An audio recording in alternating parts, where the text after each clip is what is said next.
Hey everybody, Jeremy here with another look at Age of Wushu and kind of continuing this little ranting, I suppose, fanboyism on why I think Age of Wushu is the greatest MMORPG you might never play. And today I want to talk about how Age of Wushu shares similarities fundamentally with Guild Wars 2. What I mean is, when you think about how different and fresh and new Guild Wars 2 was when it hit the scene, that's kind of how Age of Wushu is. It's new and different and fresh. I mean, you're gonna find similarities just like you'll find similarities between Guild Wars 2 and other MMOs. But this really is different and fresh. Really fun MMO that's got similarities, a lot of differences, but a lot of small differences is what I think made Guild Wars 2 so unique. I mean, seriously. I mean, because if you think of it, there's mobs. Every game has mobs. Yeah. Every game has, you know, levels. And every game has this and that. And so if you look at it in a general terms, if you back up and only kind of just scratch the surface, you're not going to be hitting on really the true reasons why Guild Wars 2 is different. You're not really going to get into the subtleties that make the difference. Like Guild Wars 2, how their live events, how their scaling AI system works, and how they have all these many subtle nuances in locking out gear between certain types of gear, and between world v world and structured PvP and so on. And I think the same goes for Age of Wushu. So I've been hearing and reading a lot about Age of Wushu just being, oh, it's just like this, just like that, and I have to totally agree. I'm not gonna bash, well, too much, I don't think, hopefully none at all, but about that. But it's really also, it's kind of bypassing and choosing to kind of not look at the reasons why it is such a great game. I can't run up that, no. But, Guild Wars, or Age of Wushu has this rock, paper, scissors combat thing I told you about. It adds an element of player-based skill. It has the EVE Online-like skill books that you buy without any player skills that you have to level. But you have to level each one differently, or I should say each one has a different level cap. And subtle things like that. So, backing up again, there's a rock, paper, scissors combat system. That combined with the skill books, and the important fact that all the skills are in sets that have different max levels that you can level them to.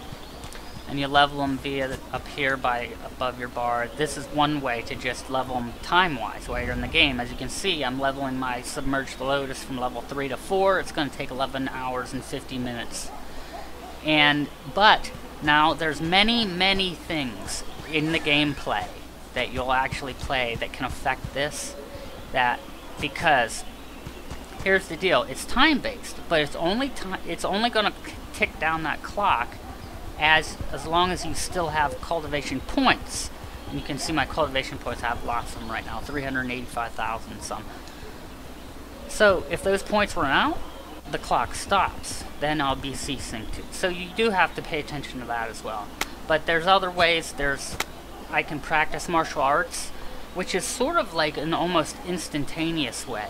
So this is a way people can pay with the in-game silver or the out-of-game silver, what have you, which is not only obtained by real money, I believe, right now. And you can basically pay and kind of instantly kind of get a dump of conversion. Now, you still are going to have a ton of limits, and that's why I brought them up in Guild Wars 2. Guild Wars 2 has, there, I just kind of dumped some in, I'll do it again, and you can see my levels go down a little bit. And you can see my guy. See how he totally went into this cool practicing animation while I'm doing this. So it's kind of role-playing and actually playing in progression, which is kind of cool.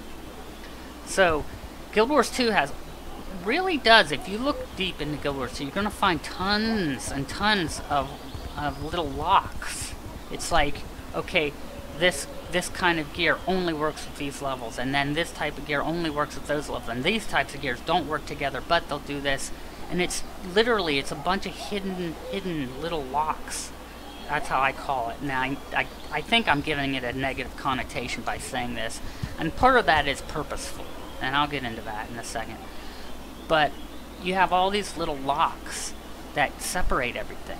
I mean, you know, and so you can't have PvP gear in the real world. Now, that's just a very wide, obvious statement, but there's a ton of other little subtler things, and Age of Wushu has that as well, and it's just because of all those little things. Because there's tons and tons of kinds of food and items that are bound and unbound. You literally, for instance, just food. You can get a steamed bun that's unbound. You can get steamed buns that are bound. And there's different ways to obtain each. And the market is player driven. It's a kind of an open, free market. I think that's really going to help. And on top of that, there's thousands of different items. I mean, just a slew of items and so many different skills that I've been hearing lately and kind of getting into rants when I shouldn't be, but I've been getting into little debates and stuff with people talking about how Age of Wushu is just like any other game, and it's just like any other pay-to-win game like Shia, and that's mind-boggling to me. This game is not only unlike any of those games in so many ways imaginable, that it's so unlike any other game on top of that. I mean, it's different to the entire industry in the way Guild Wars 2 is different to the entire industry. And it's different from Guild Wars 2. I think it does share some similarities. You'll find, like, EVE Online has time-based skill books, and so does Age of Wushu. Guild Wars 2 has kind of a hybrid skill-based combat system. I think, you know, Age of Wushu does too. So, in Guild Wars 2, you have this mindset now that everything has become, like, super fair and equalized. And it has worked out tremendously well, and it's a game I love and play all the time. I've heard people in Age of Wushu talk about how this is just pay to win just like everything else. Oh, people can just buy and instantly get the best level skills and get all the best skills, and they can instantly cultivate blah blah blah, and so on and so on. And I just can't help but think that that totally purposefully ignores 99% of the game and what the game's all about. And it's sort of like someone trying to sit there and tell you until they're blue in the face that this is a MOBA. This is not a massive online battle arena. This is an MMORPG. But yet, it does PvP really well. So Guild Wars 2 has world versus world versus world, right? And you go into it and everybody loves it dearly. I do too. I love it to bits. I really do. I love it. And you can... It doesn't matter what level you are, what your gear is, or anything on the surface, and you can do anything you want. You can play however you want. You can be useful in a group. You can even be useful solo with some of the things you can do in it, like running running resource points. You know, just it's basically delivering resources from one location to another. Anybody can do that. But Guild Wars 2 World vs. World, the gear does matter. It might make everybody like 80, but what you have a difference between what's called the true level 80s and then the ones that were bumped up. Oh, I can't get up there. I'll get up over here. So, when you go in at like level 10, 20, 30, what have you, you definitely cannot go one-on-one with a true level 80 versus world. You just can't. I'll tell you that right now. I found that out. I was slightly disappointed, but then I got over it because there's so many ways to be useful. Oh, that tree's in my way. So there's so many ways to be useful, and but the gear does matter. Until you reach your true level 80 and are able to get the better gear, then unlock all your traits and unlock all your skills, then you'll start even a playing field and be able to do better one-on-one and so on. Now, that's not much difference than Age of Wushu. It just isn't. People are crying and saying there's too much of a difference, so they're crying that people can get up to max of everything before someone else that doesn't pay. I mean, first of all, that's a time issue, and I've never been one to care about that, because someone can play WoW for 1 hour a month, and somebody can play it for 12 hours a day. And so that means, guess what? The person who plays 12 hours a day is going to get high level. And they're just going to get their twinks made out that much faster and pwn you that much faster. So what? You'll eventually get there. And then the next segment of the argument, because that's just what they like to do, is pinhole this and put it into a little tunnel, I think, is the next part is well, they can get there too fast. I'm like, well, okay, that's very subjective. But here's the deal. Even if they get there very fast, so what? You don't need to be there. You don't even need to be there at any time.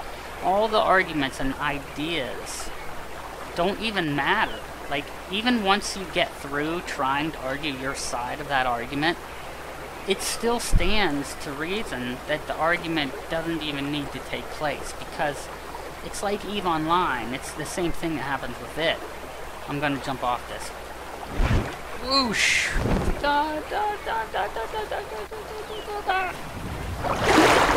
Luckily I ran out of water and I don't get hurt. So, let me back up a little bit. So I'm comparing Guild Wars 2 World vs. World with Age of Wushu, the entire game. Okay? Think about it this way. Guild Wars 2 World v. World is basically just Age of Wushu, how their entire world works. I mean, really, when you think about it, people want to... You shouldn't get too stuck on semantics. I mean, you just need to know when to use what, I think. And I don't always, but you in World vs. World and vs. World, it's free for all PvP, right? In a giant map. Well, Age of Wushu is free for all PvP in a giant map. Okay, the gear does matter to a degree in Guild Wars World vs. World, but you're still useful in many ways. And there's so much PvP everywhere in Age of Wushu that it's the same. You can be useful. Goontang, I believe, and some other groups are really becoming useful, and they're actually having fun and really, really kind of digging a thorn in other people's sides on purpose. I think a little bit to have, you know, because when they'll mob rush other guilds with a lot of people that are totally naked. So, you know, it's like, and they're all a mix of people. That's why I think EVE Online players and Goon Swarm in EVE Online could really teach players a thing or two about how to understand and to approach Age of Wushu, because I think coming from EVE Online, you have a much better appreciation and understanding of what Age of Wushu is and how to use it to its full advantage and how to tap into its you know, abilities that it and that it gives you, instead of demanding that these laws and regulations be instituted, so you can't do this or you can't do that. So that's pretty much it. I know it got a little ranty there, and I guess that's what I sort of wanted. But Age of Wushu open PvP world and all the PvP events that are included in it is pretty much like Guild Wars 2 World v World. You have a skill-based system that's you actually have to dodge, and you actually have to, you know, move out of the way, and you have to learn how to use the feint parry attack sequence, rock paper scissors sequence of combat, mixed with leveling your skills, similar to needing to dodge and stuff, but still being able to tab target in Guild Wars 2. Gear does matter a bit, but it's kind of marginal, and it's not you're still extremely useful whether you decide to stay solo or get into a large guild and get into large groups and go running around together, just as it is in Guild Wars 2 World v World. Now, I think there's even more of a complexity that makes Age of Wushu interesting in the different ways that you can speed up the leveling of your skills. You can, let's see, do the team practice. You can just do everyday little activities, doing your crafting and that. You can earn these cultivation points, because it's really interesting how the cultivation points work, how you have to earn enough cultivation, and then you can earn even what's called experience. But in here, experience is really different. And then that can be converted to cultivation points, which then can start being spent. And I can turn this off if I want, because I can switch to any skill I want. If I say, okay, I got this skill up to level 3 right now, I want to go and switch this one up now, the sit and breathe.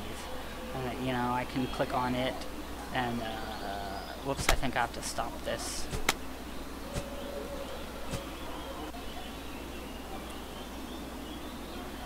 Where'd it go?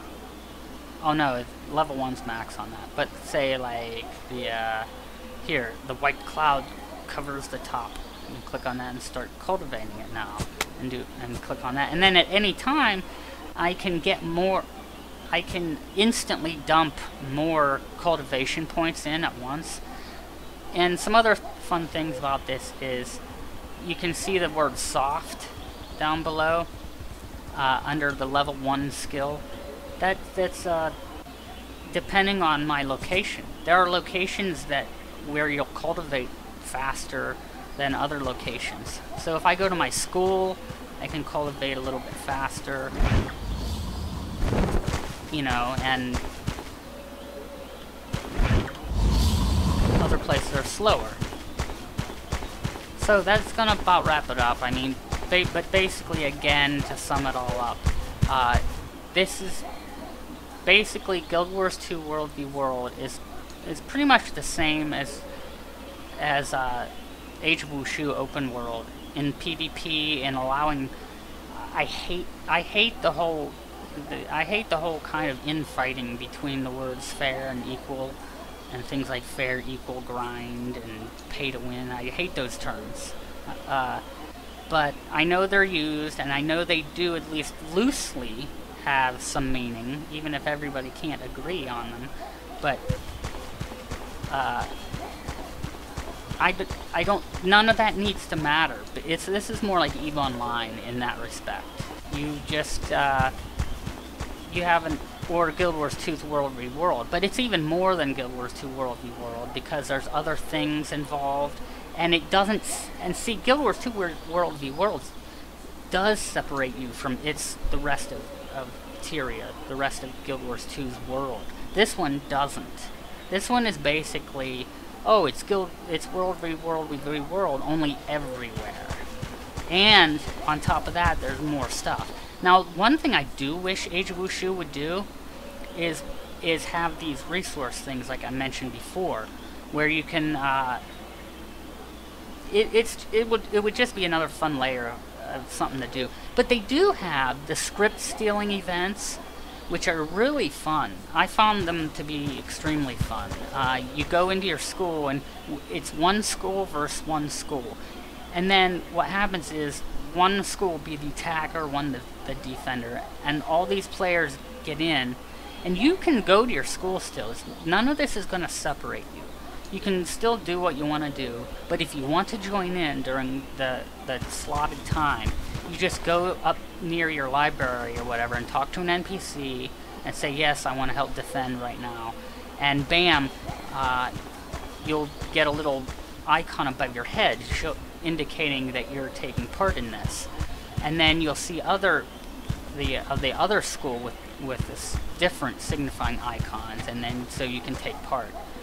And it's a lot of fun, and there's even escort missions in here. Like, see those things? You can talk to those people and do that escort quest and follow them around all over. And really, it's not against NPCs. You just start escorting, and if nobody attacks you, you just keep escorting. I mean, it's there as an option. So if me and 5 of my friends are escorting this guy around the city, if another guild just, they do have the incentive that they know that if they decide to attack us and win, they'll get some, a few goodies, as an incentive. So, but that's, the more the things they add, the better, like that to me. But anyways, I'm on a tangent now. Anyways, that's how I think Guild Wars 2 World v World is fundamentally the same as Age of Wushu Open World. And I think it's totally balanced. I prefer to use the word balanced over fair and equal, because fair and equal has too much baggage that comes with it, I think. But anyways, yeah. The ideas are there. You're totally effective no matter where you're at. You could have been playing the game for one day, and you can join in on any of the wars. Join in on a large group. You can be effective, just like in Guild Wars 2 when you jump in for the first time. Sure, you can be effective. You're an extra body. You can... I mean, even the bottom line is, even if you want to be a meat shield. But that's only speaking bottom line. So, anyways, I'm going to end this. That's my rant for today on Age of Wushu. How I think it might be the greatest MMORPG you might never play. And I guess I'll see you next episode.